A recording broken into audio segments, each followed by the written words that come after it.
Hello everyone, welcome to Skilled Dev. Trey here, and in this lesson, we're going to solve binary tree max depth. This problem states you're given the root node of a binary tree and you want to write a function that returns the max depth of this tree. So what this means is you want to find the deepest item, starting with the level of 0 at the root, and then the item that has the largest level. And then you return this value as the solution to your function. So the constraints on this problem are the root node is level 0, an empty tree, so no nodes at all, corresponds to a depth of -1.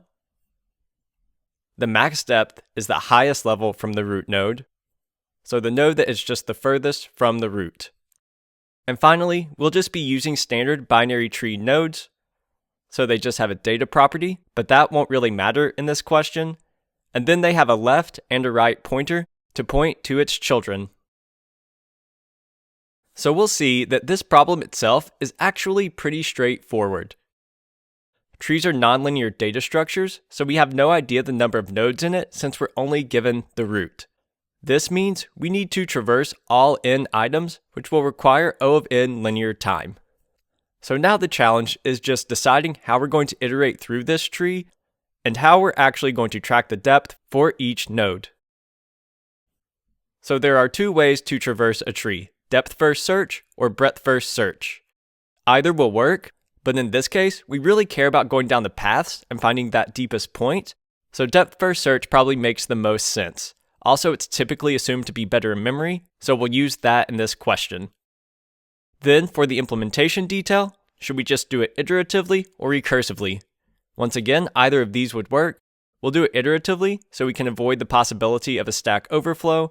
We'll just manage the stack ourselves and simply push the left child and right child to it each time. So then how do we actually manage the depth? How do we actually track how far we are into the tree? When we traverse, we're already pushing the node to our stack, so the only thing we need is the additional piece of information to know what level each one is at.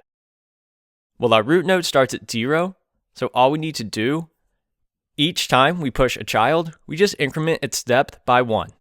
So starting at 0, its depth we know is 0, and then when we push its children, we know these will be level 1, so we include the node, and then the depth for each child, which will just be 0 incrementing upward each time we push.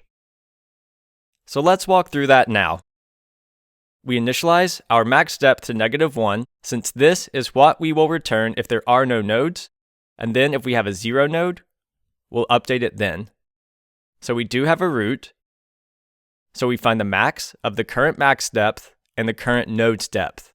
The root is level 0, 0 is greater than -1, so this is our new max depth. Then we push the root's children to our stack. We push both the nodes and their depth is just the root node, the parent node, plus 1, so depth of 1 for each. Now we just continue to compare the current max depth with the max depth of the node we're looking at.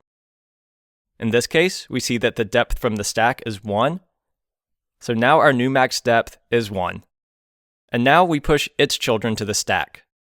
Since we know this node's depth was 1, we just increment that. So when we push this node's children, their depth is set at 2. So now we have the depth of 2 on the stack for each child. Then we check its left child. The maximum between the previous max depth and the current node's depth is 2. So we have a new max depth corresponding to its child. Then we check the other side. The max of 2 and 2 is still 2, so there's no change. And then we push its child to the stack. We know that the parent node's depth was 2 because we had been tracking them starting at 0 with the root. We went 0, 1, 2. So now we just increment it again and push the depth 3 to our stack. Now we compare the max of 2 and 3. 3 is larger, so we have a new max depth. Then finally, we check the right side of our tree. There was only one item. It was depth of 1. We find the max of 3 and 1. There was no change. So our max depth is still 3. We have no more nodes in the stack, so we're done. So now that's our solution. The max depth for this tree we found to be 3. So let's just talk through the logic that we used. We traversed our tree using an iterative method. We had a stack where we pushed every node's child nodes to it, but in addition to pushing the node, we also pushed the child's depth.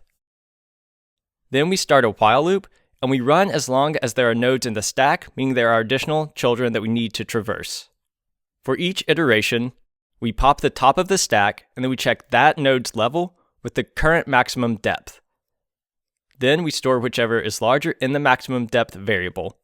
Finally, once our stack is empty and we finished iterating, then we just return the max depth, which should correspond to the deepest node.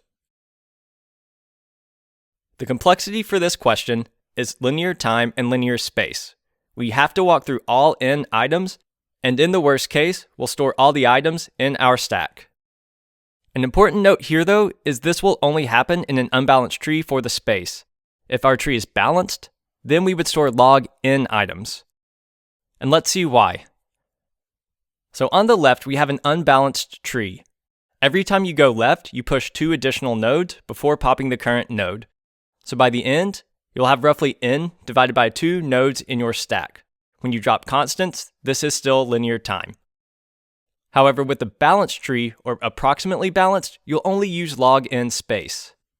This means every move, you're actually cutting out approximately half the items when you push them to your stack. So when we go left, already half the items in the tree are not going to be pushed to the stack at the same time. Then when we go left again, you cut out this subtree.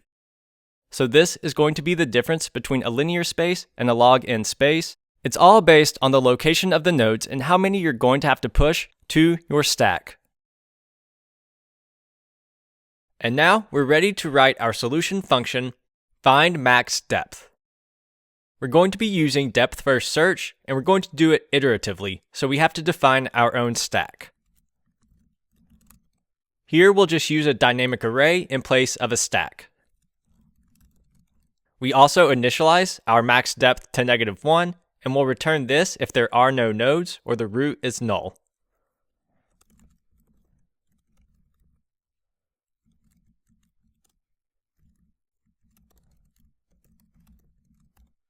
If our root isn't null, we have at least 1 node in our tree. We'll increment the max depth to 0 since the root is the 0 level.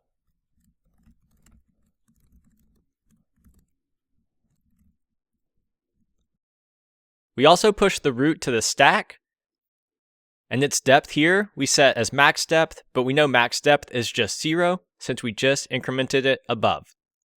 And this is really the key to the problem. We push a node and its depth to the stack. Usually we just push the node, but here we're pushing 2 items in an object.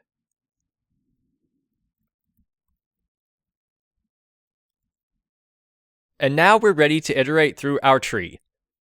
We continue to push children to the stack as long as we encounter them, so we just iterate as long as we see these nodes. So while we have items in the stack,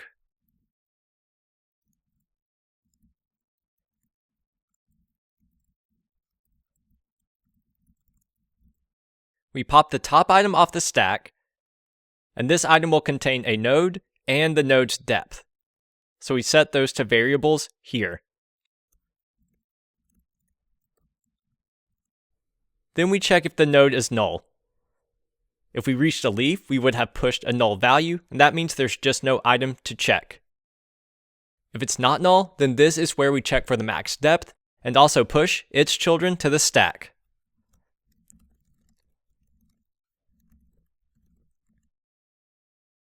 So the max depth is either the current max depth or the current node's depth. So we just take the maximum of those 2. And this is how we're tracking it for our solution.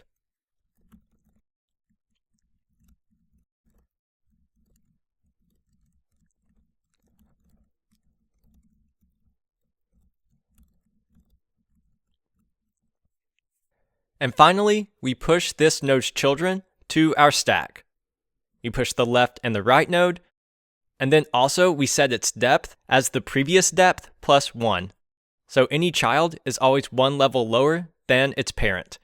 And since we always start at 0, this is how we're building up our depth until we find that deepest node. And this is all we need to do. Finally, we return our max depth. We run our code, and our tests pass. So this built off a standard depth-first search, but not only are we pushing the node, we push the depth of that node. It's a great question to think about how you iterate through trees and what nodes mean relative to each other. Thanks everyone, and I'll see you in the next lesson.